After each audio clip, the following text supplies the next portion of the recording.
प्यारे बच्चों, welcome back. I am so happy to see you all again. I know. Exams are just around the corner, and for so many of you, this one chapter, trigonometry, it feels like a huge, scary monster. But you know what?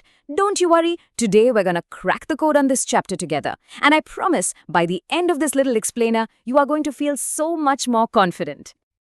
Okay, so let's just jump right in. Picture this. You're standing right in front of the massive Qutb Minar. And I ask you, hey, can you tell me its height? What would you do? You're not going to find a measuring tape that big, right? And you're definitely not going to climb to the top. So how in the world do people measure something so gigantic without actually measuring it? There's got to be a secret. And that secret, my dear students, is trigonometry. Yeah, I know, it sounds like a really heavy, complicated word, but trust me, it's not some scary chapter you have to fear. It's actually a powerful, almost magical tool.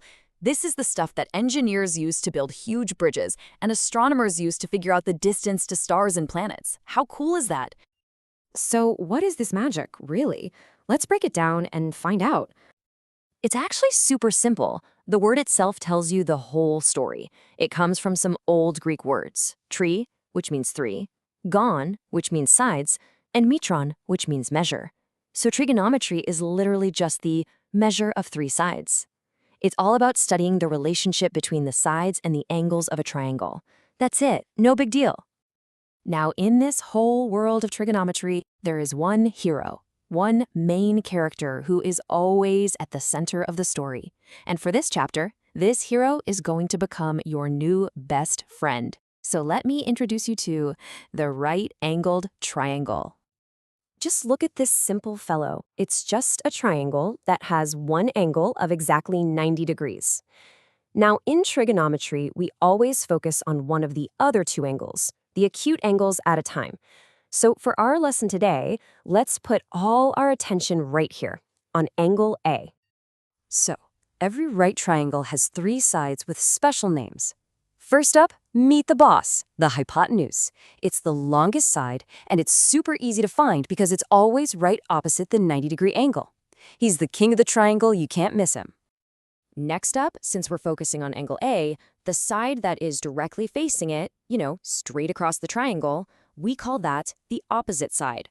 Just imagine you're standing at corner A. The wall you are looking directly at is the opposite side. Simple. And what about the last side? Well, that's the adjacent side. Adjacent is just a fancy word that means next to. So this is the side that's right next to our angle A. Now I know what you're thinking. Sir, the hypotenuse is also next to it. And you're right, but he's the boss, remember? We already gave him his special name. So the other side next to angle A is our adjacent side. And there we go. Hypotenuse, opposite, and adjacent. You know the whole team now. Okay, bachcho. Now that we know the three main players in our triangle, it's time to learn their magical spells. These are the 6 special formulas or ratios that give trigonometry all of its superpowers. These are the 6 trigonometric ratios. First, we have sine, or sine. That's just the ratio of the opposite side over the hypotenuse. Next is cosine, or cosec. That's adjacent over hypotenuse. And finally, tangent, or tan A, is opposite over adjacent. Now the other 3, cosecant, secant, and cotangent, they're just the simple delta of the first 3, the reciprocal. You just flip the fraction upside down, that's all. I can almost hear you thinking, sir, how am I going to remember all of this? Opposite, adjacent, hypotenuse, sin, cos, tan. It feels like a lot, I get it. But what if I told you there's a super easy, fun line that will make you remember this forever? Here it is. Just remember this simple line. Pandit Badri Prasad. Har har bole. Now, we just use the first letter of each word. We'll use P for the opposite side, sometimes called perpendicular, B for the adjacent side, or base, and H for the hypotenuse. So, P upon H, that's for sine. B upon H, that's for cos. And P upon B, that's for tan. Simple, isn't it? Okay, enough of all this theory. Let's solve a real exam question to see how easy this actually is. Let's do this together. Come on. So here's a classic question. They tell you that tan A is equal to 4/3, and you need to find all the other trigonometric ratios. Now, what's the first step? Don't panic. We have our magic chant, right? Let's solve it. We know tan is P by B, or opposite by adjacent. So we can say the opposite side is 4k and the adjacent side is 3k. Now we just need the hypotenuse, the boss. And how do we find him? With our old friend Pythagoras' theorem. A squared plus b squared equals c squared. So 3k squared plus 4k squared gives us 25k squared. The square root is 5k. The hypotenuse is 5k. And now it's a piece of cake. Sine A is p by h, which is 4k over 5k, or just 4 by 5. Cos A is b by h, which is 3k over 5k, or 3 by 5. And just like that, you found all the ratios. See how all the pieces just fit together perfectly? Fantastic work, Bacho. You've totally mastered the basics. So now, let's move to the pro-level moves. In trigonometry, there are some special VIP angles that you will see again and again in your exams. 0, 30, 45, 60, and 90 degrees.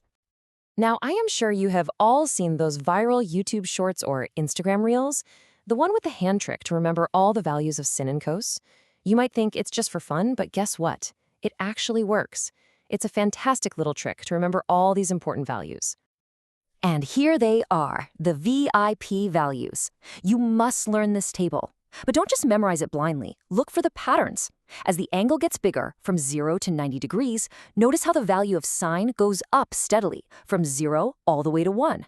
But cos does the exact opposite. It goes down from 1 to 0. And look at 45 degrees. Sine and cos are exactly the same.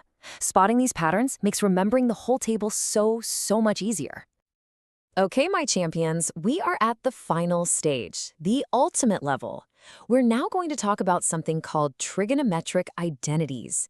Just think of these as the ultimate formulas, the master keys that are always true and can help you solve even the most complicated problems. And among all the identities, this one is the mother of all identities, the most important one of all. You have to remember this one no matter what. Sin squared theta plus cos squared theta is always equal to 1. Just burn this into your memory. There are two other main identities, but here's the secret. Both of these come directly from our main one. It's not magic, it's just simple algebra. If you take our main formula, sine squared plus cos squared equals 1, and you just divide the whole thing by cos squared, you get the second identity. And if you divide it by sine squared, you get the third one. So if you truly understand the first one, you actually know all three. And that is it, pyare bachcho. It's not so scary, is it? You now have all the basic tools you need. Just remember three things: the sides of a right triangle, hypotenuse, opposite, adjacent, our magic chant, Pandit Badri Prasad Har Har Bole, and the mother of all identities, sine squared plus cos squared equals 1. With these, you can conquer any basic trigonometry problem. So what do you think? Was that easy? Are you feeling a little more confident about this chapter for your exams? Let me know in the comments below. I read every single one. And if this helped you, please subscribe and share this with your friends who might also be scared of trigonometry. Let's help everyone score full marks. All the best, and I will see you in the next explainer.